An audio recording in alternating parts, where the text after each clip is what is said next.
है मसीह का प्यारा वचन, ये है वचन प्यारा। परमेश्वर के धन्य नाम की महिमा हो। प्रभात मनन के सत्र 2376 में आप सभी का बहुत ही विनम्रता के साथ स्वागत करता हूं। आइए आज के मनन के लिए हम पढ़ते हैं पत्रस की पहली पत्री 2 अध्याय उसकी 24वीं पद। वह आप ही हमारे पापों को अपनी देह पर लिए हुए क्रूस पर चढ़ गया, जिससे हम पापों के लिए मरकर धार्मिकता के लिए जीवन बिताए। उसी के मार खाने से तुम चंगे हुए। पढ़ी गई पद के अंतिम भाग में लेखक पाप को एक बीमारी से तुलना कर रहा है। कोई भी बीमारी शरीर को कमजोर करती है। पाप रोग न केवल शरीर को बल्कि आत्मा और प्राण को भी प्रदूषित करता है, जिसकी वजह से हमारी आत्मा परमेश्वर से दूर हो जाती है। पाप शरीर और प्राण के नैतिकता को प्रदूषित करता है। Sin pollutes the moral state of both our body and soul. प्राण का अनैतिक व्यवहार शरीर को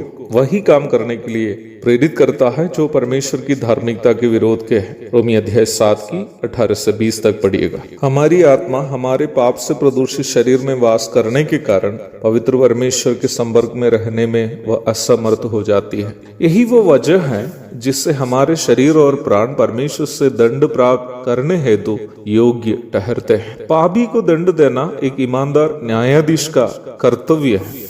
यदि न्यायाधीश अपराधी को दंड नहीं देता हो तो वो न्यायाधीश एक सच्चा न्यायाधीश नहीं है। इसलिए एक सच्चा न्यायाधीश के रूप में हम मनुष्यों के पापों के लिए दंड देना परमेश्वर का दायित्व है। पर यदि परमेश्वर संसार के सभी मनुष्य को पाप का दंड दे तो कोई भी मनुष्य परमेश्वर के सामने अपने आप को योग्य साबित करके दंड से बच नहीं पाएगा। यहाँ मुझे एक ऐसी घटना याद आ रही है जो अफ्रीका के कोई देहाती क्षेत्र में हुई थी। निम्न गांव में किसी एक ही परिवार के सदस्य मुखिया बनता था। गांव के किसी भी विषय पर फैसला गांव का ये मुखिया ही करता था। घटना होती समय गांव के बुजुर्ग मुखिया की मृत्यु के बाद उनके जवान बेटा ही मुखिया बना हुआ था। उन दिनों में गांव में नियमित रूप में मुर्गा की चोरी होती थी। नियमित रूप में मुर्गा की चोरी से गांव के लोग काफी परेशान होकर मुखिया के पास आकर शिकायत की। मुखिया ने ये आदेश दिया कि मुर्गा चोर चोरी करना छोड़ दे, वरना पकड़ा जाए तो खंभे में बांधकर उस पर 100 बेते लगाई जाएगी। पर चोरी जारी रही। एक दिन अचानक चोर पकड़ा गया। जब चोर को मुखिया के दरबार में लाया गया, मुखिया सहित गांव के सभी वरिष्ठ लोग हैरान रह गए। कारण यह था कि चोर कोई दूसरा नहीं था बल्कि मुखिया की विधवा माँ ही थी।